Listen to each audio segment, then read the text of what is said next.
Afternoon, and thank you for joining today's webinar, Dynamics GP Tips and Tricks Year-End Close. I'm Dee Bowers, and before I turn it over to our presenters, I'm going to briefly go over how to use the webinar pane. So on the right side of your monitor, you should see an orange arrow. If you click that arrow, you'll be able to toggle the webinar pane between the open and closed position. There's also a small chat window. Feel free to type in your questions throughout the presentation, and we'll address those at the end of the webinar during our Q&A session as time allows. Now is also a good time to double check your audio settings. So on the GoToWebinar pane, you should see two options. If you're calling in on your telephone, please make sure you've selected the Use Telephone option. Or if you're using your computer, please make sure you've selected the Use Mic and Speakers option. Finally, I just wanted to point out that this webinar is being recorded, and we'll be sending out a link to the slide deck and recording within 48 hours. So with that, I'm going to go ahead and introduce today's presenters. First, we have Greg Horner, who is a manager in our Armanino's Dynamics GP practice, and Greg brings over 24 years of accounting and payroll experience. He's a Microsoft certified professional in GP financials and has extensive knowledge in GP HR payroll and management reported 2012. We also have John Snyder with us today, and John is a senior consultant in our GP practice. He has over 21 years of experience with GP implementation, which includes training, implementing payroll management reporter, FRX, and much more. So it's great to have you both here today. And with that, I'm going to pass the presentation over to Greg. Good afternoon, everyone, and welcome.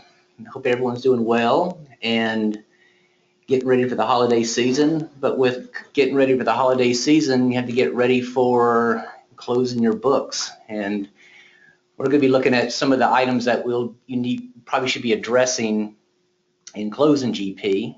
And we're going to go through the modules as you see on the slide right now in that order. First we'll go over sales, and then we're going to move to inventory, and John will be introducing those first two. And then I'll be picking up purchasing, fixed assets, and general ledger, and John will be finishing us off with payroll. So talk about a little bit about support dates of GP. The GP lifecycle support date for GP 2013 goes all the way through April 11th, 2018. So therefore, year-end updates and tax tables are available to that date. Now, GP 2015 will go even further than that 2018 date, but just wanted to show you the most earliest date of what's supported presently. And there are no more updates presently for GP 2010 right now. Last year's update was the last year for 2010. All right, with respect to the year-end update, it was released back on November 24th for GP 2013 and 2015. And in order to download those service packs, and that's what the year-end update really is. It's a service pack, and it includes all subsequent service packs for that version of GP before that. And so with all the fixes and the advances and features that come with GP, all that is inclusive with that year-end update. And the links below will take you to the website that the customer source where you can obtain that service pack installation. And if you need help in knowing what's involved with a service pack, and if you need our help to walk you through that, there's an email of who to contact, and we can find the right resource to help you accomplish that. So with the year-end update, I have broken up this slide into two pieces in a way. The items in red apply to finance related items. One of them, and John will highlight the first three, which are more payroll related, but the bottom four are 1099 changes. So there has been a form change in the 1099 dividend, interest, and miscellaneous form, a change in the 1096 form, and I guess one would think that Affordable Care Act is payroll related. I guess it could fall into either category. there's definitely an update that is mandatory if you're using the ACA features in GP, and some changes to the luxury auto depreciation changes with respect to taxes. All right, Mr. Snyder, I'm going to pass it off to you to start us off in the year-end close with respect to sales. Okay, thank you, Greg, and welcome everyone. So let's go over to the sales year-end closing. And one of the first things you want to do is complete your normal month-end reviews and closing processes and check your application setups and follow this year-end closing checklist, which you can see displayed on your screen. So you want to post all of your sales invoices, post all cash receipts and credit memos, process commissions if applicable, run the sales reconcile, which is located under the utilities on the sales desktop, and then close the sales series. And you want to close this as close as possible to the year end or as close as possible to the beginning of the new year, but certainly before you post any new transactions within the new year 2016. So although receivables management is date sensitive, there are 3 items that are updated based on the closing of receivables management. The first item is the receivables management summary reports. The second item are the amounts since last close view in the customer summary window. And the last item is there are certain smart list objects views that are updated when you do the year-end close in sales. So therefore, we recommend that you follow these steps so that the smart list objects, the receivables management summary reports, and the views in the amounts since last close window contain the correct information. And as an optional step, I would suggest closing the fiscal periods. This will prevent users from accidentally posting transactions to the wrong period or to the wrong year. So use the fiscal period setup window to close all your fiscal periods that are still open for the year. Before you close the fiscal periods, verify that you have posted all the transactions for the period and for the year for all the modules. If you must later post transactions for a fiscal period that you have already closed, you can return to the fiscal period setup window to reopen the period so that you can post these transactions. Again, this is optional, but this would apply to all of the modules that we're going to talk about today. Okay, so let's move to our next slide.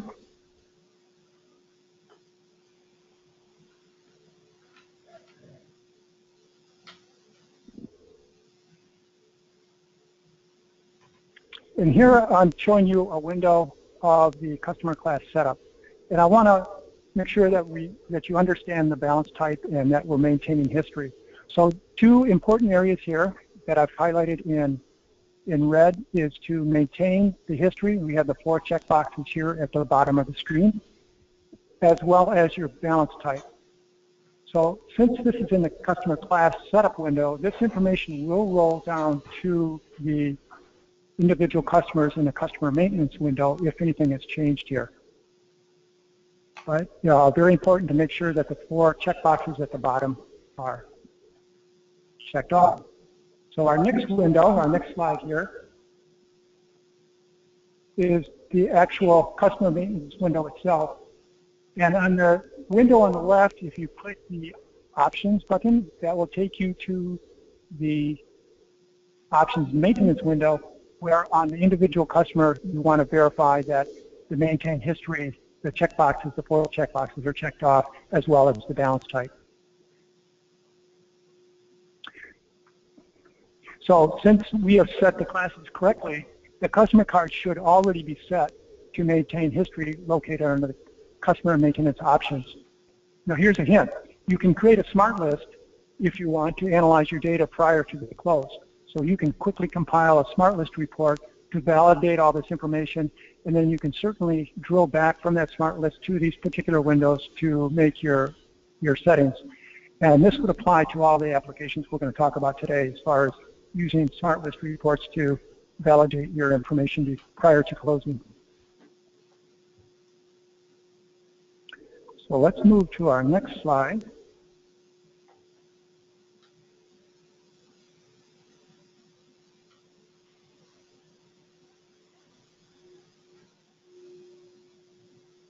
What we're looking at here is the customer summary window, and this is the amount since last close. And on the very bottom, you're going to see three views: the year to date, the last year, and the life to date. So if you've never closed out, if you have not previously closed a year in sales, the data in the year to date column is aggregated, and the last year data may be blank, what you're seeing here right now. The life to date aggregates, and so what happens is when you close either your fiscal year or your calendar year, this information will move over to the last year, and the year to date will be reset back to 0 and start accumulating again in the new year.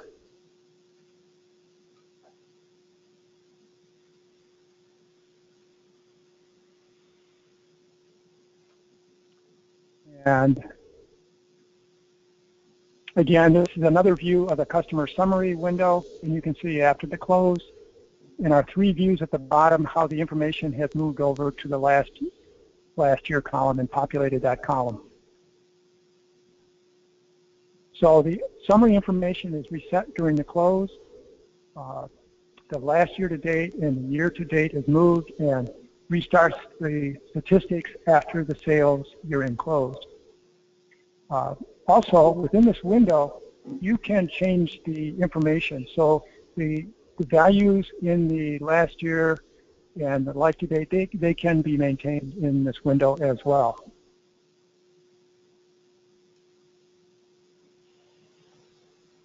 So this moves us over to the actual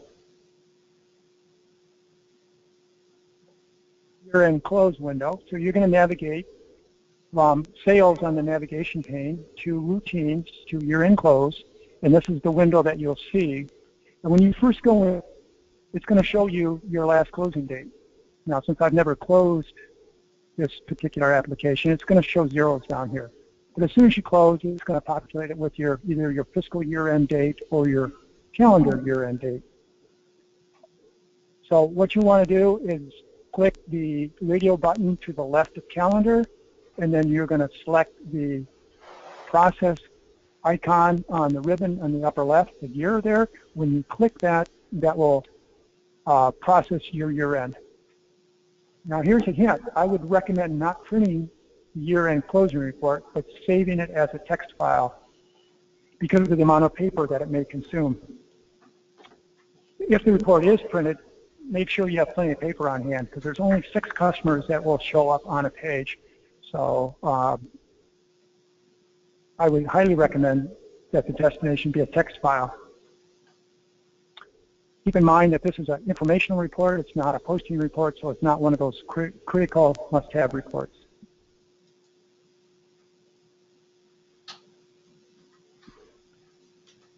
At this point, we're going to move over to the inventory.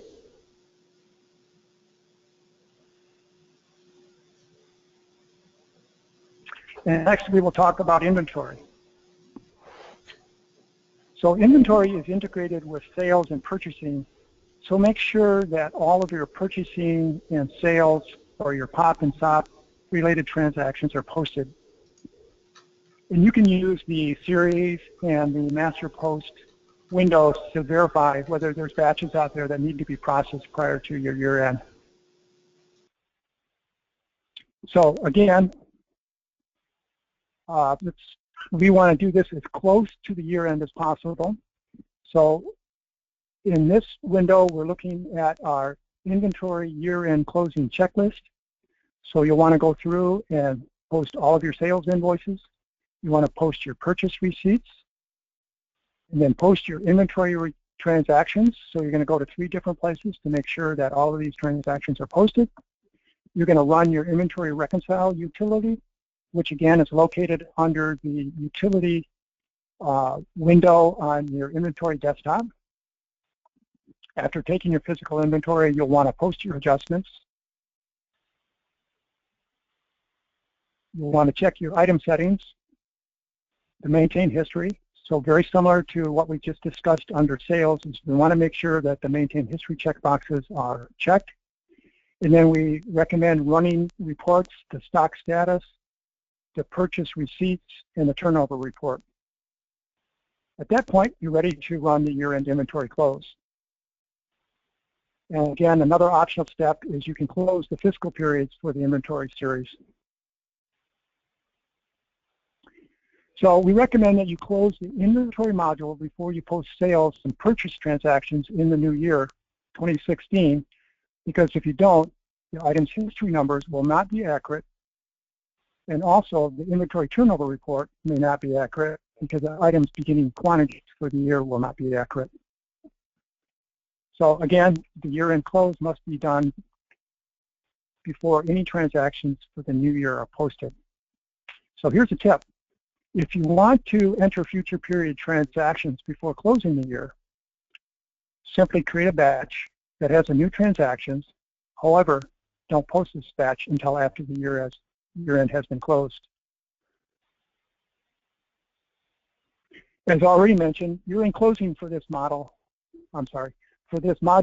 is optional. And I believe we might have mentioned that, and if not, the year-end closing for this module is optional. There's no harm in not closing inventory, as well as receivables management and payables management.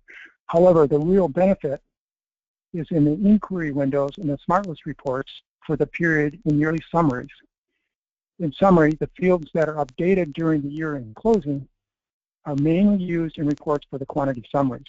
If these fields are not important to you, you may decide not to run the year-end closing or run it after posting future transactions. However, we highly recommend closing out the inventory as well as the sales and purchasing modules each year. So, in summary, the inventory year-end close moves the summary history information from the current year to the last year and zeroes out the current year information. So closing a year performs the following tasks. Transfers all summarized current year quantity, costs and sales amounts to transaction history for items which you have been keeping summarized sales history. It updates the amount in the item's beginning quantity field to the quantity on hand at each site.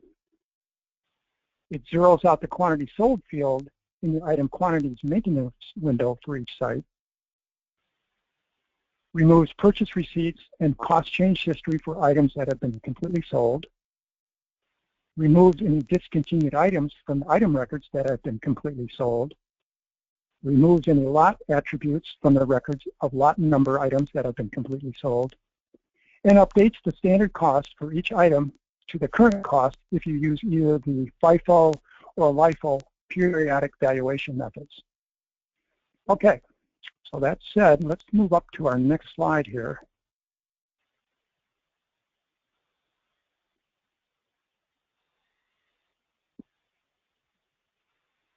And just like on the sales module, we want to check maintaining history checkboxes.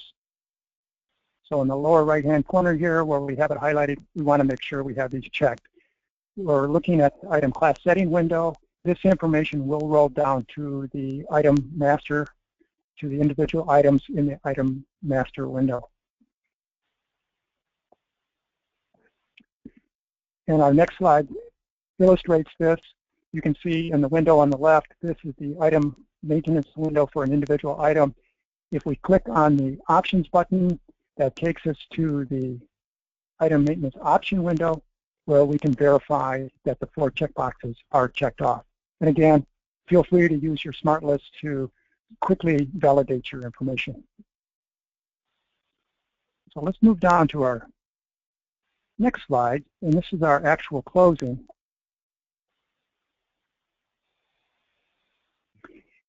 And you're going to navigate from the navigation pane. You're going to go to Inventory, Routines, Year-End Close. And you're going to see the window on the left here. where there are 4 checkboxes. The very first one is discontinued items. And if you click to select the discontinued items checkbox, all discontinued items that have a 0 balance will be removed during the year-end closing process. Items can be designated as discontinued using this item maintenance window. So the item maintenance window is on the right, and you can see where I have the item type circled there. If I select discontinued, then I can remove this item during the year-end close process if my quantity on hand is also 0. So I would mark this item as discontinued as opposed to checking off the inactive button, which is up to the right here in this window. So if you want discontinued items to no longer appear in the item master, you can remove them only during the year-end close process, and only if these items have 0 quantity on hand, they are not on an open purchase order or on an open sales order.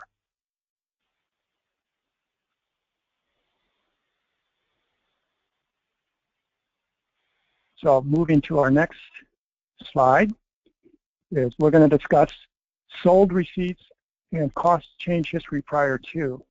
This process is typically run to reduce the length of the purchase receipts layers in your purchase receipts report. And I'll show you an example in just a moment. And also note the date field to the right. Typically, we would want to strive to maintain at least a few of the last few layers of this report. So I would typically recommend not putting 12/31 in that field, but some earlier date, so that in case there may be sales returns, these values may be helpful when items are returned through invoicing. So when you click to select the sold receipts checkbox, all sold receipts whose quantity received amounts and quantity sold amounts are equal, they 0 out, they will be removed. Again, this is an optional step, and it may not be a procedure that is performed every year. So let's move to our next slide, and I'll give you an example. This is an example of the purchase receipts report, and we're going to focus on the very last column here, the value remaining in the 0 amounts here. So I'm going to advance to our next slide, which maximizes that. And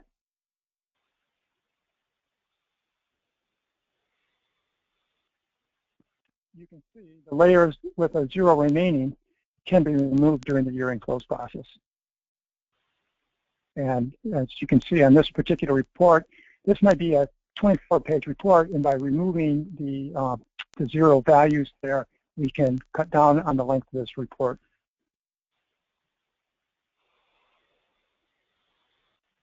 Okay. Let's advance to the next checkbox.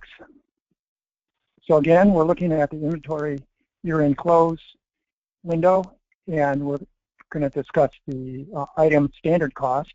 So if that item is checked, you only mark this box if you are using standard cost method, the LIFO, FIFO, periodic valuation method. So again, if you're using standard cost. When you mark this box, the current cost of the item will replace the standard cost. So here's a tip. If you update your standard cost manually, you do not have to do this step. It's optional only as part of the year-end process. So if you click to select the item standard cost checkbox, the standard cost for any items that have been assigned the FIFO or LIFO periodic valuation method will be adjusted automatically to reflect each item's current cost or the amount you most recently paid for that particular item.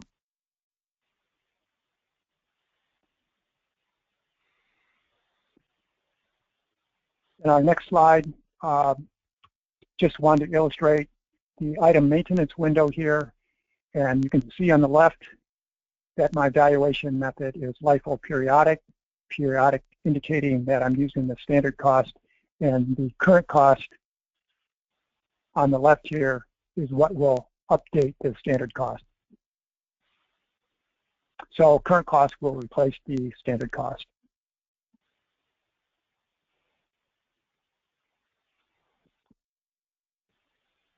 And then our last slide here, this is especially important for people running analytics on their quantities sold. When you go through your inventory year-end close, 2 items that are updated is the sold and the return. And it sets those back for the year. So it sets them back to 0. So they restart recounting for the year. Again, this is especially important if you're running analytics on the quantity sold. If you don't run it, it will always report the amount sold since the last time you closed inventory. So if you've never closed inventory, it's going to accumulate since the beginning of time for you. And the return quantity is also updated. Okay.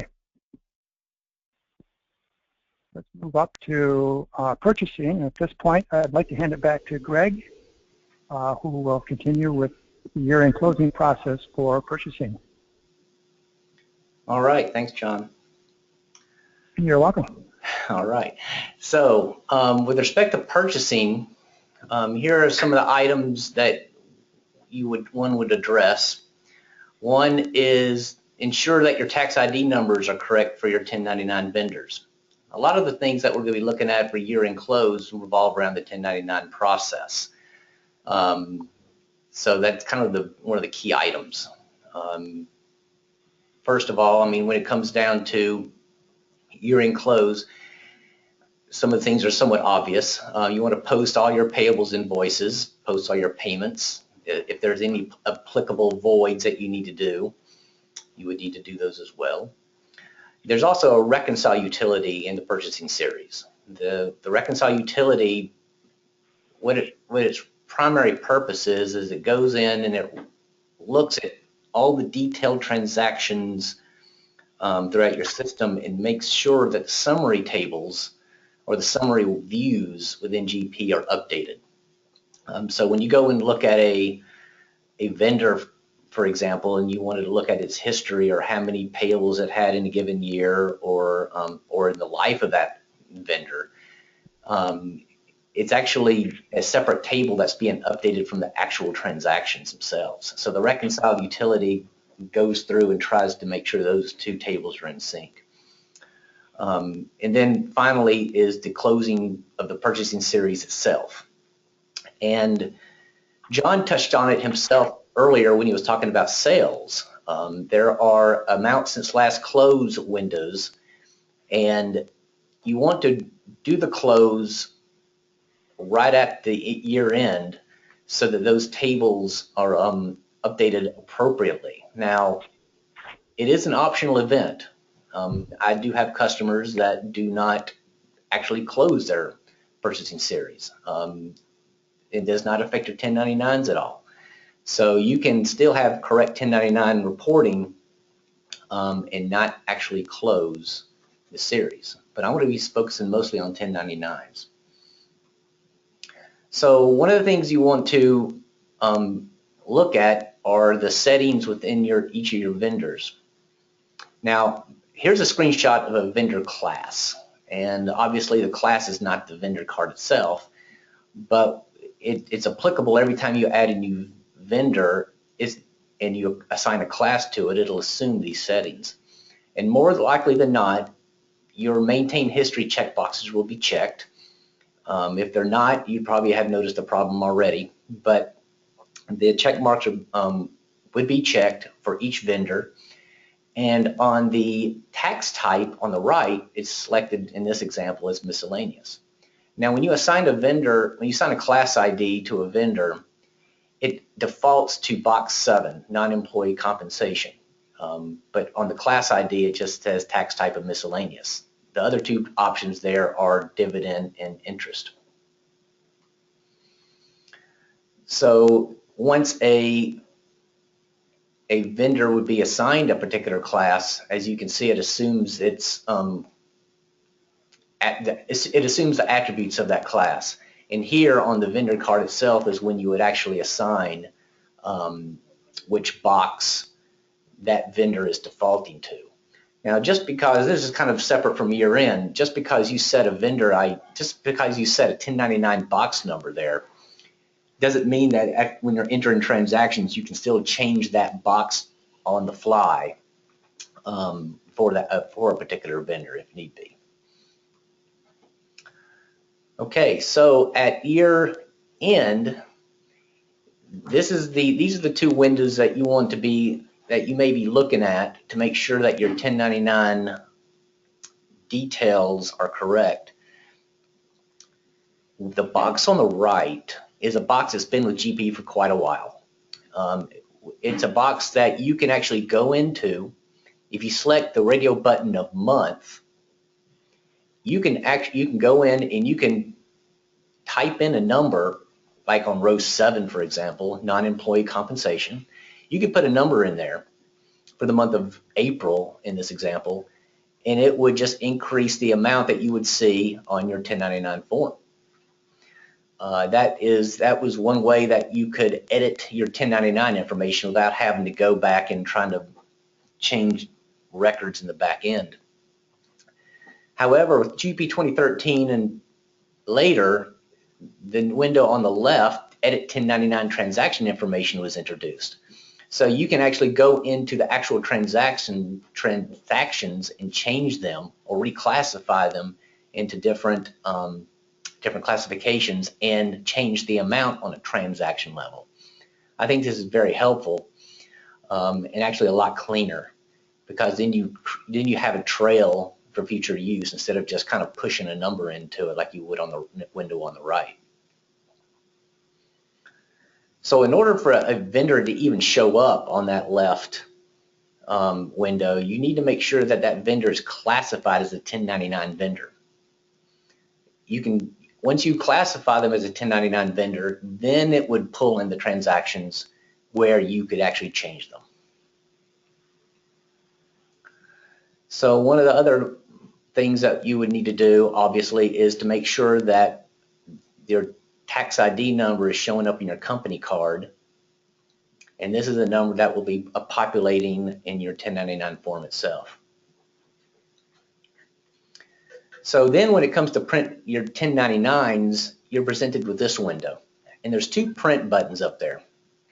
They're with the new command bar across the top, which is kind of a newer feature in 2013 and 2015. The print icons have been shifted around a bit. And the print icon on the right that's circled would actually give you an edit list. So it would be like a laundry list of each vendor and what it thinks its 1099 amount should be. The icon to the left, that would be actual forms themselves. And like I said earlier, with the year-end update, those forms have changed. And to close the purchasing module, you would go to here in the routine section. I didn't put a path in here, but in the routine section of the year-end closing is where you actually close the year. And once again, like I said before, this is an optional step. All right. And then if you do have to report more than 250 1099s, there is a requirement that you need to do electronically. GP does not have a function that allows you to do this out of the box. We recommend a third-party product called Green Shades that fulfills that function for you. And I have attached here the email address of our sales associate that will help you get more information about that software if need be.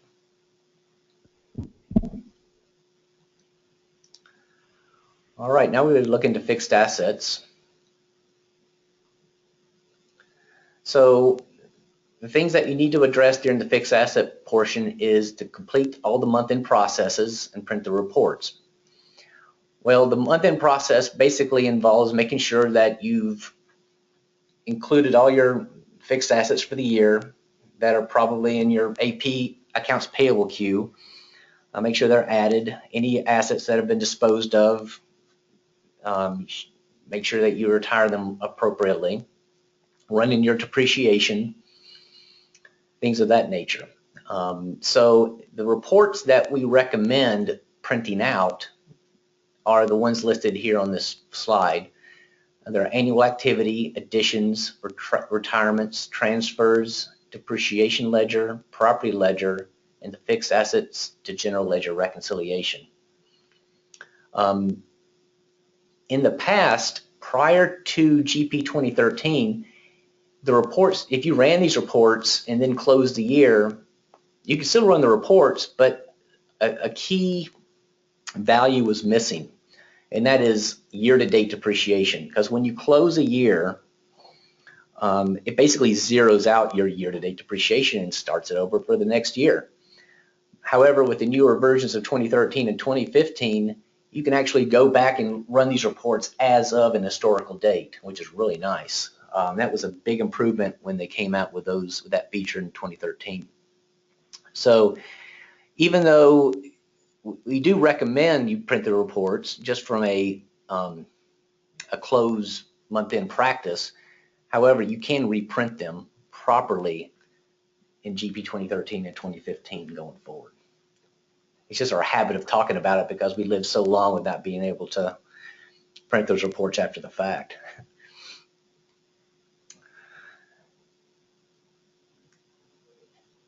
So this is kind of reiterating what I just mentioned before, is complete all the month-end processes and then run the fixed asset year-end close. And it can be done anytime after printing your year-end reports. However, in order to calculate depreciation in a new month, like in January, for example, you do need to run the close prior to calculating depreciation for January, for example. And to close the year-end, it's under financial, fixed assets, and routines, and it says year-end close.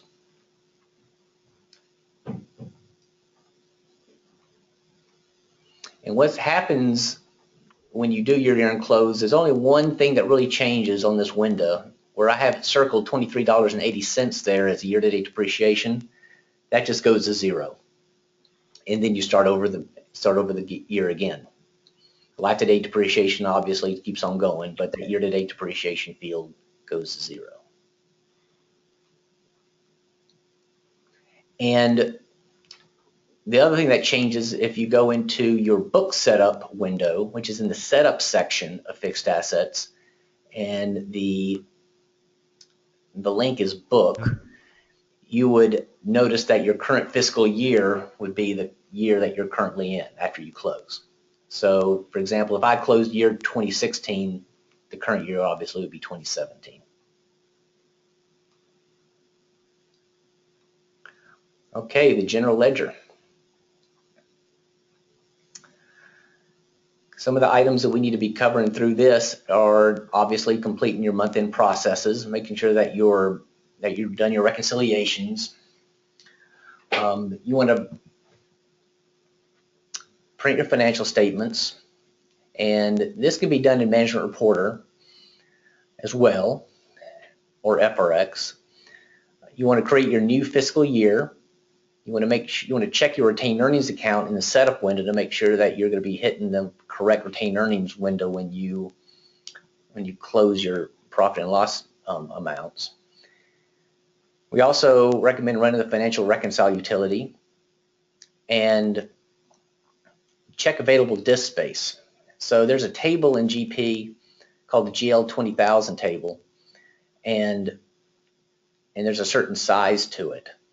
And one of your IT folks can probably give you the size of your database, but you just want to make sure that you have at least 2 times the size in your hard drive space to account for that close.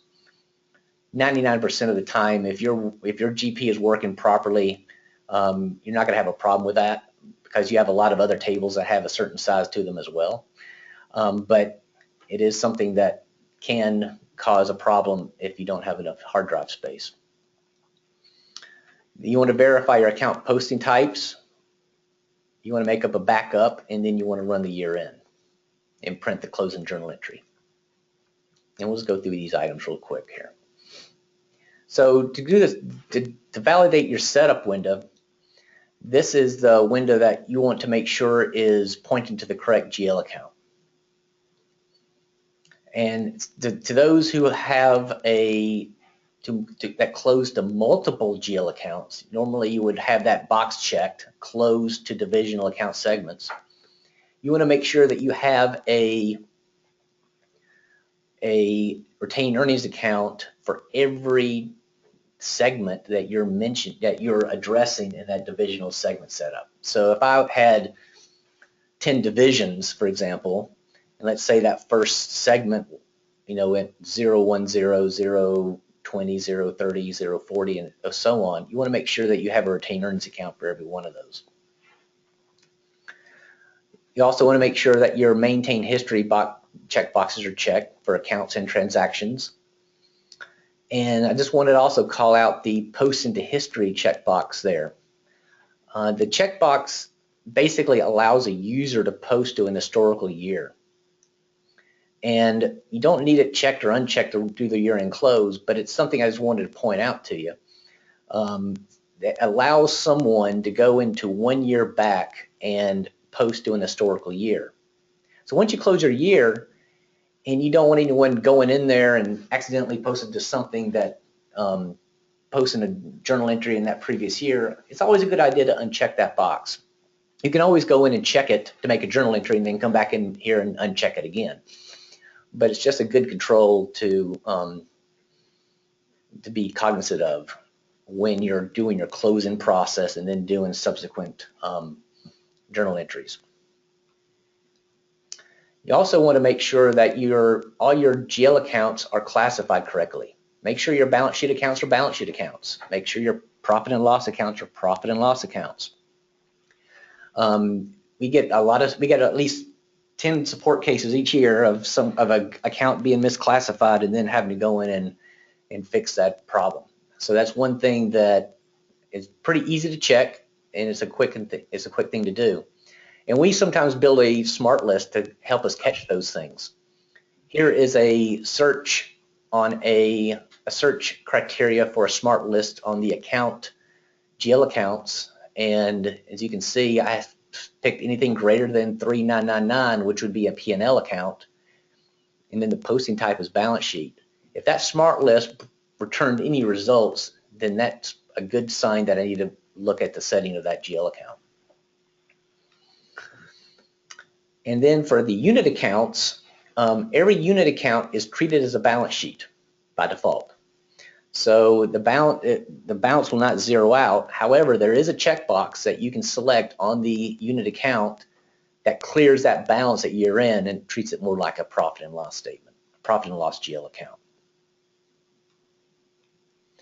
All right, now if you have analytical accounting, I've included a link to Microsoft's website of the items or the scripts and routines you can run to determine the health of your analytical accounting records. With analytical accounting, what you have is you have additional tables that kind of run in parallel to your general ledger tables. So you have two sets of tables, if you will. If those records are not in sync, sometimes we've seen a lot of issues with Management Reporter and financial reporting, and it's always and with the year-end close itself. So I highly recommend, if you have analytical accounting, you visit that website and look through some of the scripts and routines just to check the health of those records before doing the year-end close. And this is the year-end close window itself. When you bring it up, you'll have the retained earnings account in place, and you'll have these checkboxes over on the left. You can elect to remove the unused segment numbers in your setup windows. It's not removing GL accounts, it's just removing segment numbers that are not part of a GL account. And a lot of times if someone is going in and did a big change of their GL accounts, there would be some orphan segment numbers in there. And you also, we recommend just maintaining your inactive accounts, but there is an option to delete those during the close. And with 2013 and 2014, you have a reverse historical year option there. So if you close the year and you need to go back and change something 2 years back, for example, you do have this reverse historical year option available to you, which is kind of nice. Okay, we've got about 15 minutes left. John, I hope that's enough time for you. So I'm going to pass it back to John, and he'll walk with you a little bit with payroll. Okay, thank you, Greg. The next section that we're going to cover is payroll. So let's move over to our payroll year-end closing checklist, and let's navigate down to that. And there are very specific steps in order required here, and this is very important to our payroll folks out there. So let's run through our payroll year-end closing checklist. And the very first item is to verify the latest 2015 payroll tax update. So you want to verify that you have the latest 2015 payroll tax update before you process your year-end. Next step is to install the 2015 year-end tax update. This is the code, and like Greg had indicated earlier, this is a cumulative update, so it'll include all the hot fixes and all the service packs up through the date that it was released on November 24th. You want to complete all your pay runs for the current year. You want to complete your monthly and quarterly payroll and period end procedures. You want to make a backup of your database. And this, I would recommend keeping it as a permanent backup so you can always recreate if you had to. The next step is to actually create your year-end file. The next step would be to make another backup of the database. Again, this is highly recommended. It's optional, but highly recommended. Next step is to verify your W-2 statement information. Then you'll want to print your W-2, W-3 statements and transmittal forms. Close your fiscal period in the payroll series. Again, this is an optional recommendation. And then the final step is to install your payroll tax update after you've verified your W-2 information and before, certainly before, you process your first pay run in 2016. So moving to our next window, you'll see a familiar window here.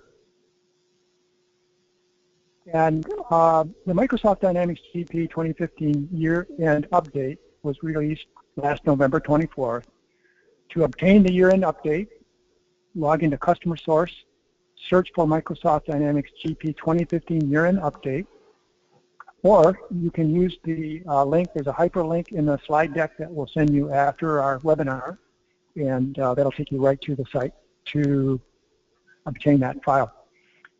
So very important to note here, this is the first year-end where version GP 2010 customers will not get a year-end update. So if you're on an older version, a version older than GP 2013, Microsoft will not be providing a year-end update for you. So you may want to contact us with any questions regarding, version-specific questions. In our next slide,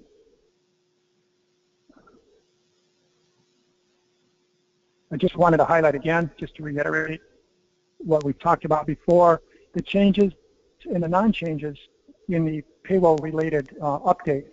So there will be no changes to the actual W-2, W-3 form. There are a few minimal changes to the electronic filing W-2, and there are some product quality fixes around the payroll year-end.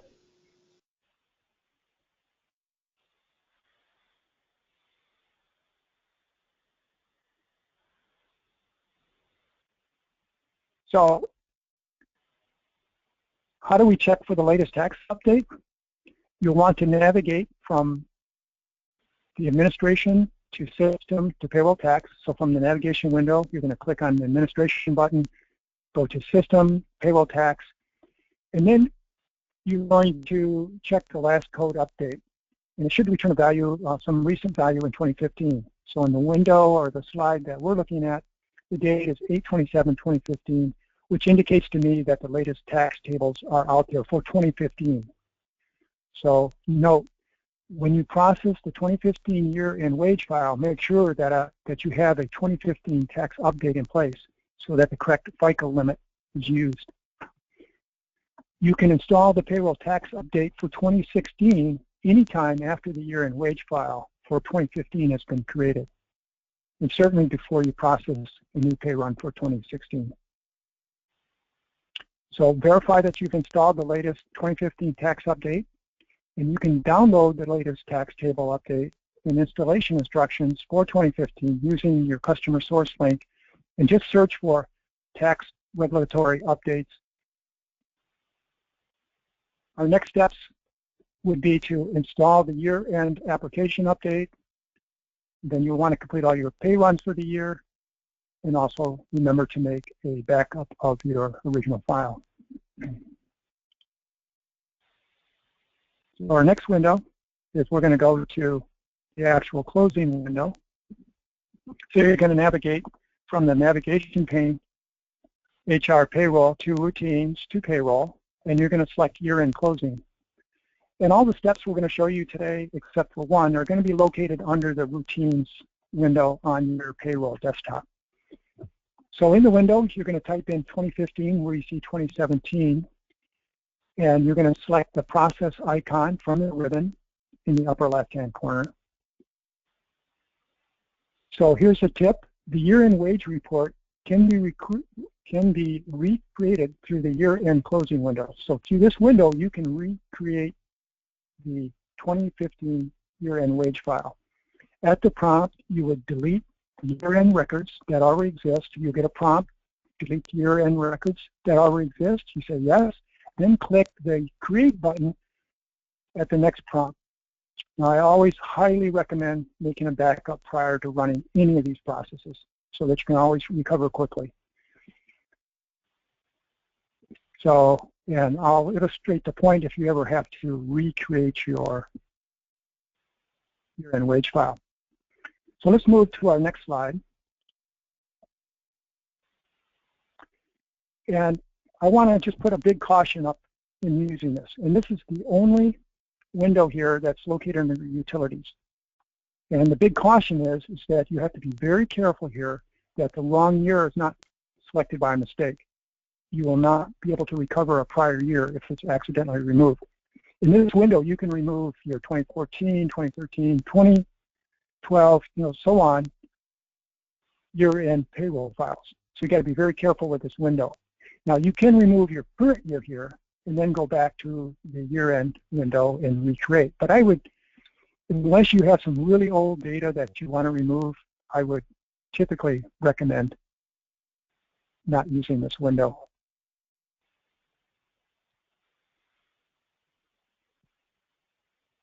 Let's move to our next slide. And this is the print the employee report. So to view the W-2 information, we want to navigate to routines, payroll, and then select the year-end report. And then you can use the printer icon on the ribbon, and you can print this to your screen. You can print it to a text file. You can print all of your employees. You can do a range of employees or a particular employee just down here in the employee selection criteria boxes. The next two slides have to do with editing your W-2. You're going to navigate from routines, payroll, and then edit W-2. Now, any of the information in this window can be edited. So if you have to change an employee's address, maybe the dollar amounts under wages or federal income tax, they can be changed in this window. As well as, and I'm going to navigate to our next window, which is the same window. You have the boxes or the buttons across the bottom here. So note that the special, the other, state, local, the ACH, the ACA, the Affordable Care Act related buttons.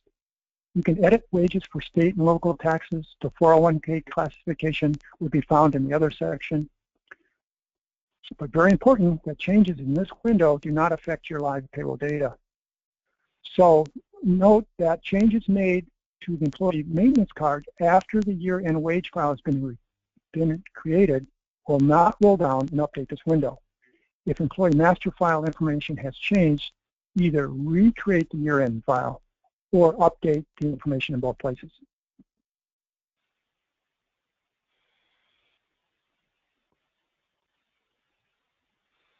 Oops, apologize, I was on the wrong window for you here.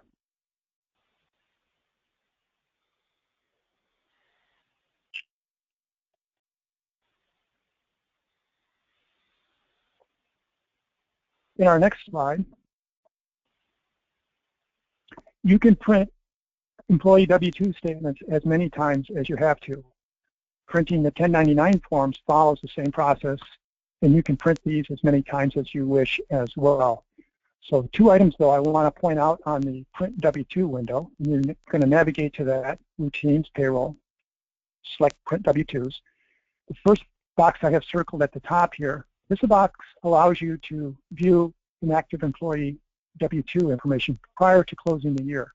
That's kind of an interesting feature with this window is you're not going to get access to it after you've created your year-end wage file. You need to access this before, and then you can get a report of the pre-year-end inactive employees.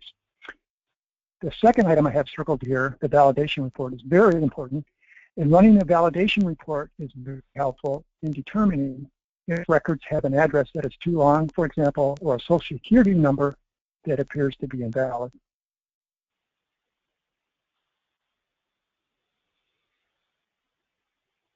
And just a shout out here to our closing the fiscal period windows. Again, this is optional, but recommended is to close out your fiscal periods under the administration setup and company.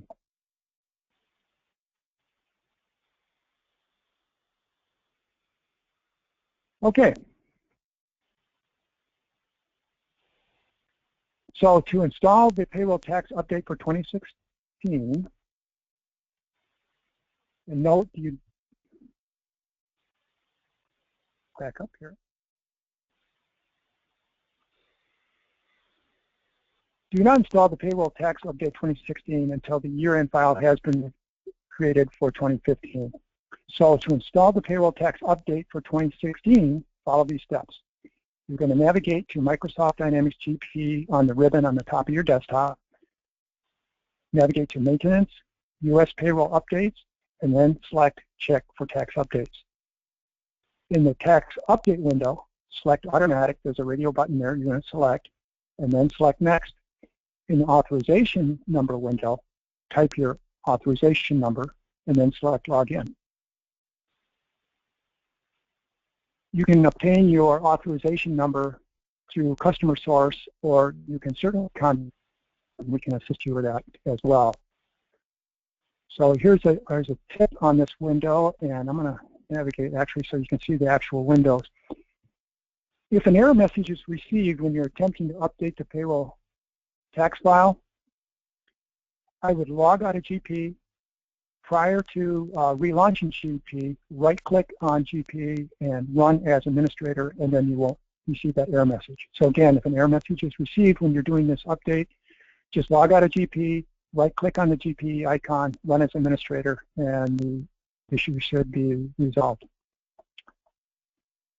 So because payroll utilizes the current tax tables in the system, despite when your payroll is run, you want to install the payroll tax update for 2016 between the last payroll of 2015 and the first payroll of 2016. I typically like to wait until prior to running my first payroll in 2016, just in case I have to recreate the year-end wage file. Because I have to recreate the year-end wage file after the 2016 tax table has been updated. It takes a little bit of work to back out of that.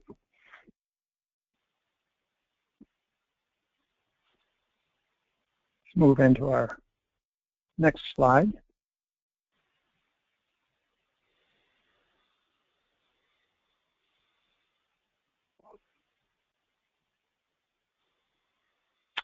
And actually, this is our last slide of the day here.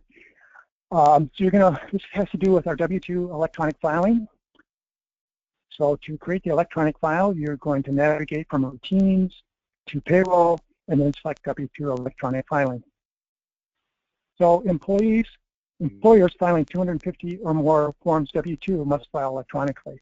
And you must be registered with the Social Security Administration for electronic W-2 filing. So for more information, you can visit their website, www.ssa.gov, Now what GP does is it creates a file in the correct format for submission to the Social Security Administration. It doesn't do the actual filing for you, it just creates the file in the appropriate format that the Social Security Administration will accept.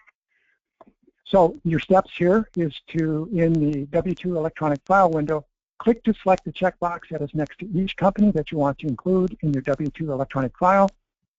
In the user ID number field, enter the user ID number, which is formerly called the PIN. Click the submitter button, the electronic file submitter button, the electronic file submitter information window opens, where you're going to enter the submission information. And this is the complete information pertaining to both the submitter and the employer of the W-2, of the federal W-2 electronic file information.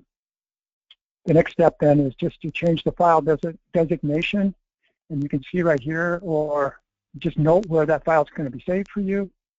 Then you're going to click Create File on the menu ribbon in the upper left-hand corner. You're going to click on the Create File here, and or Save to store the file to create at a later date. And that brings us to the end of our overview of the year-end close process and payroll.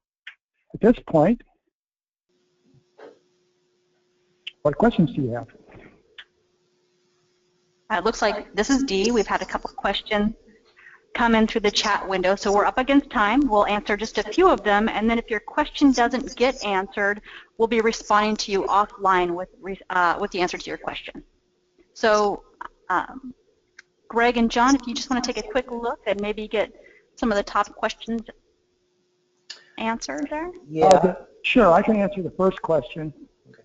Can you print W-2s after processing 26 payroll? Yes, you can. So you can print your W-2s at any time once the year-end wage file has been created. You can even go back and print your 2015 W-2s if you wish. So you can print those at any time once the file is created. The trick is to make sure that the file has been edited and it's completed before processing your 2016 transactions. Yeah, and there's another question to, before that, says, can you run a reconcile utility several times? And that's, I think the reconcile utility is in sales, it's in payroll, it's in purchasing. The reconcile utility is kind of a global event, and it can be run anytime. It's probably not a bad idea to run it several times, like every quarter, just to make sure all your records are in sync. We do recommend that you make a backup prior to running the reconcile utility, but it's a good thing to do. Do it often. And if I can jump in there too, the reconcile utility, you may want to run that in your test company beforehand, because you don't want people logged in your system when you run it, and some of the applications like inventory may run a very long time, so you may want to just test the length of time it runs. And this is something you may even want to run over the evening. So before you go home for the day, you might just run your reconcile utility. Good point. Thanks, John. Okay. I think we can get the other ones later via email, Dee. Okay, great. Well, thank you guys. We're going to put Greg and John's information up here, so if you have any questions after the webinar that you think about, you can go ahead and reach out directly to, again, Greg or John, and we'll be sending out a link to this recording and slide deck within 48 hours. So as you exit, there is a quick survey. If you could just please take a moment and let us know your thoughts on today's webinar, we'd really appreciate it. Thanks again so much for joining us today, and have a great rest of the day.